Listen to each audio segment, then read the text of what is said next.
We're going to call this second meeting to the House Standing Committee on Local Government to order.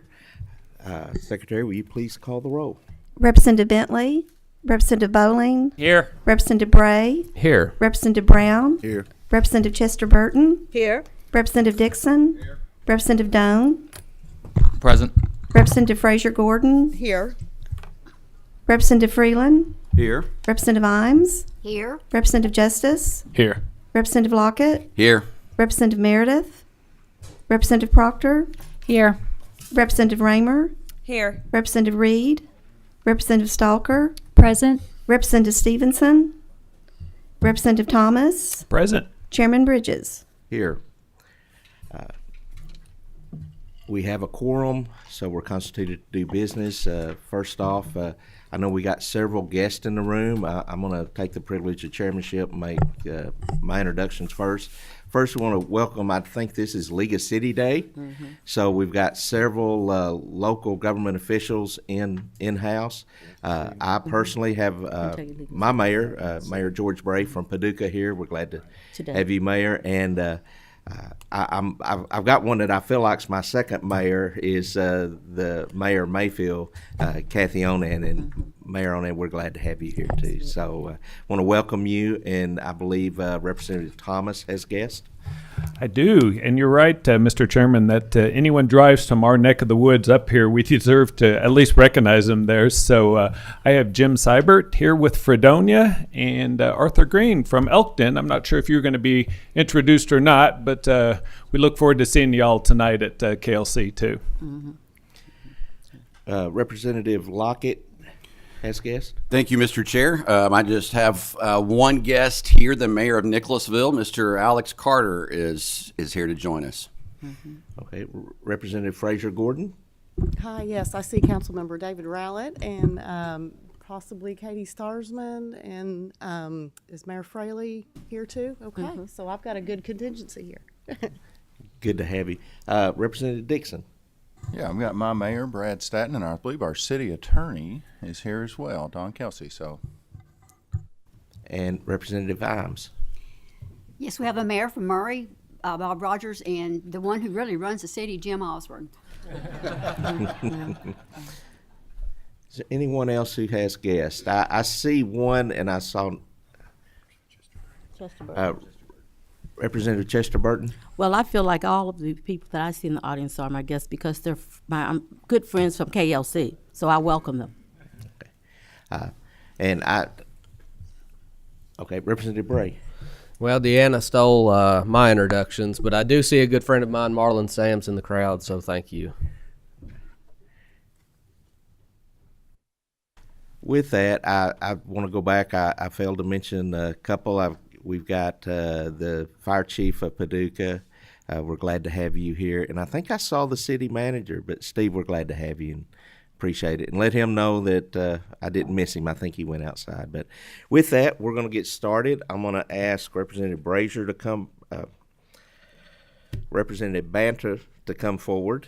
And it's good to have you back with us this week. She's been out for a little while, and we've been waiting for her to get back with us. But you're going to be presenting House Bill 52. Is that correct? That is correct. Okay. If you will introduce yourself and your guest. Yes, my name is Kim Banta, House Representative, 63rd District, and I have with me Brian O'Neill. Brian O'Neill. I'm a firefighter with the City of Louisville, and I am the Legislative Director for the Kentucky Professional Firefighters. Okay. As we get started, I believe there's a committee sub. Okay. Have a motion by Lockett and second by Bray. Thank you. And this is really just We have to get a verbal acceptance. All in favor? Aye. Oppose? Now proceed. Thank you.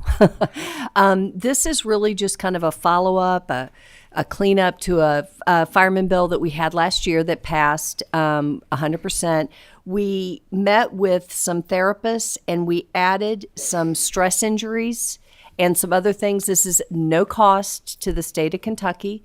Everything is paid for, and it has been, I'm going to let Brian speak to the help that it's been to firefighters. This is a great program that we were able to institute with the help of Representative Banta and, of course, the Kentucky legislature. What this allows is for firefighters that deal with mental health injuries. Nobody calls the fire department when they're having a good day.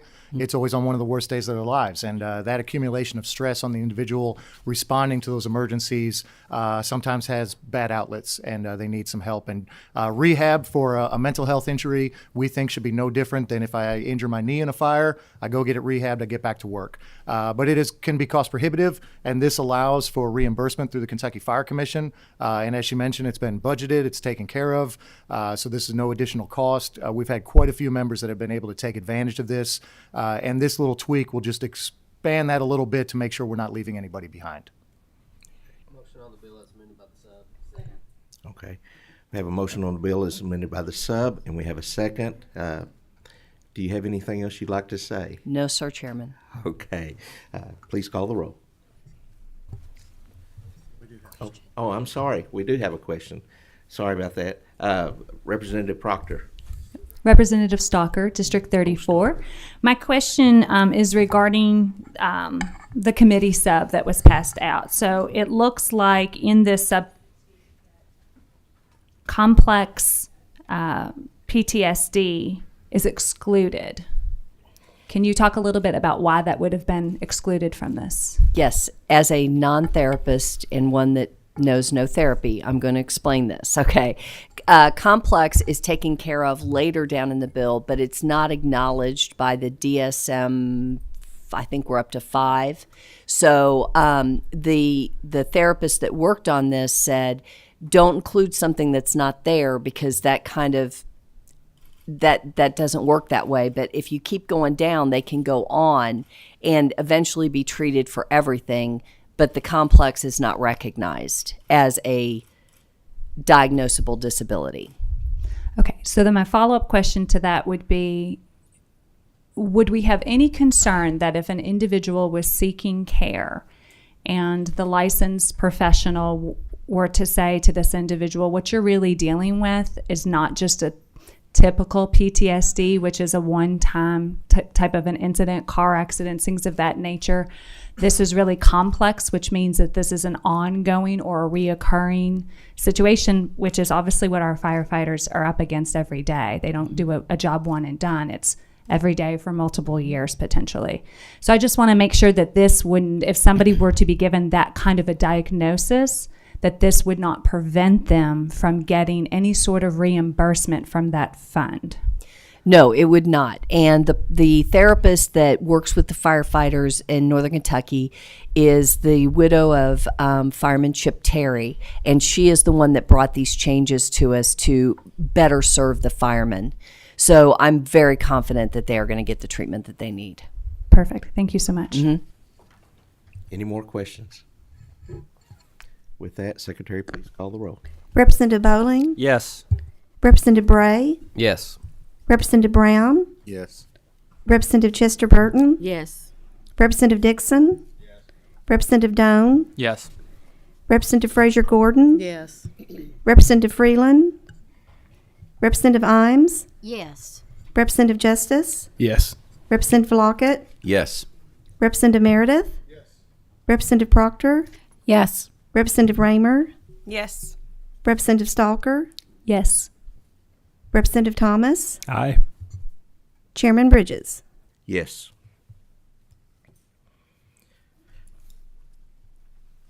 Motion carries with favorable expression that the bill will be passed as amended. Thank you very much. I appreciate your time. Thank you so much. Thank you. Next on the agenda, we have House Bill 237, be presented by former Chair Representative Meredith. Welcome.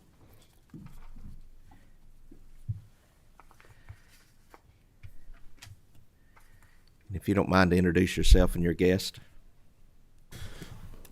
Thank you, Mr. Chairman, members of the committee. Representative Michael Meredith, representing the 19th House District, and I have with me here today J.D. Cheney, the Executive Director of the Kentucky League of Cities. I believe there's an amendment on the bill. There is a committee substitute. It is technical in nature, and was language asked for by the Alcoholic Beverage Control. Okay, we have a motion and a second. All in favor?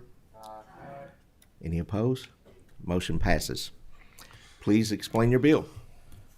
So the bill deals with entertainment destination centers in our cities where you have created a district that allows alcohol to be sold and then possessed within the confines of a specific area outside of a licensed premises.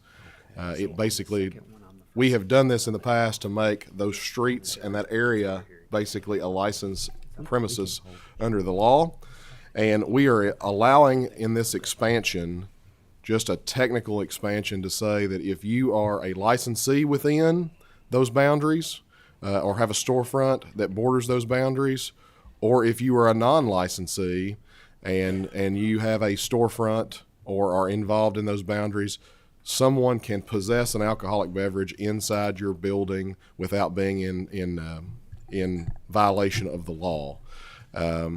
It's all permissive language. No one has to allow that in their premises, but if they wish to, they may under the provisions of this bill. We have a motion on the bill as amended by the sub, and we have a second. Do we have any questions? Yes, Representative Stalker. Thank you, Chairman.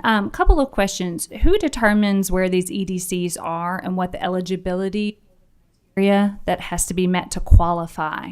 Do folks, are they just expressing that they would like to be a part of this, or is there another committee or governing body that's deciding where these should go? And I will defer to JD a little bit on this, but for the most part, it is determined by the local government. Okay. The entertainment destination center license would apply for that license with the Kentucky Alcoholic Beverage Control. Propose that, and the license would be issued under that proposal from the state ABC. Okay, and then you'd mentioned something about businesses that did not currently have a license, an alcohol license. Why would someone need to go into a non-licensed establishment? And I'm concerned about, would there be any sort of liability issues that those business owners would then need to be aware of? So think about this in the confines of, like I said, the borders and the boundaries of a downtown area. The streets, the sidewalks, you're able to walk around. If one of these areas has been created, you're able to walk around. If you want to walk into a boutique shop, for example, or a storefront of another kind that's not somebody that sells alcohol in any way, shape, or form, currently you'd be in violation of the law, and they would be in violation of the law if you walked into that business or if you were walking around in that business with your alcoholic beverage in your hand. This just allows them to be able to permit you to come in without being in violation of the law. You see this in many large cities across the country if you look around and see what's going on there. Could there potentially be liability? I'm not saying there couldn't be, but again, it's permissive language. It only allows those businesses to allow you to come in. They don't have to permit that behavior or that specific action in their store. So that leads me to my next question, which is, how is it that these establishments then are marked? Is this a signage issue so that if somebody is coming to a particular city, state, how do they know where within those parameters that they are and where they can go? Is that a signage on the actual business? And are we talking about special glassware? Because I'm imagining small businesses are going to move to a disposable nature so that people aren't walking off with their barware. So I would say not necessarily glassware. For example, in Bowling Green, which is a community that I represent, they have cups. It's the Fountain Row Entertainment Destination District. The cups have a Fountain Row logo on them, and you're able to use those within the boundaries of that district. They're plastic cups in that situation. And I think most areas would then have some kind of signage in the downtown area showing what the boundaries are, or generally some type of a map or something that you could pick up and you could see that on paper downtown as well, or on their website. Thank you, Mr. Chairman. Any other questions? With that, Madam Secretary, please call the roll. Representative Bowling? Yes. Representative Bray? Yes. Representative Brown? Yes. Representative Chester Burton? Yes. Representative Dixon? Yes. Representative Doan? Yes. Representative Frazier Gordon? Yes. Representative Freeland? Yes.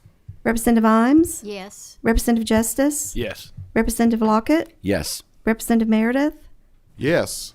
Representative Proctor? Yes. Representative Raymer, Yes.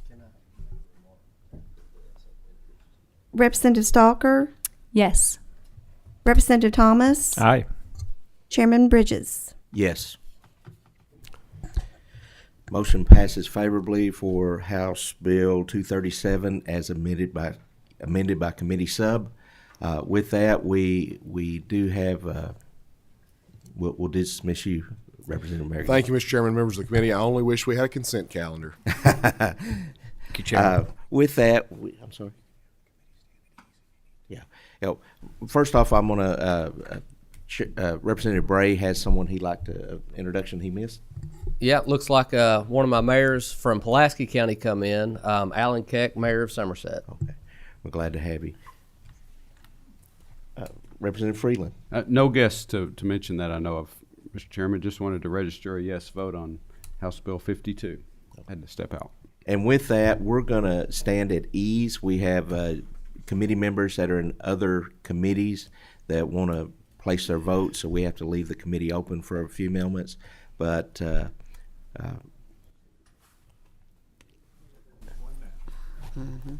else is it? Yeah. Representative Bentley? And register for 10. Okay. Is that it? With that, we stand adjourned.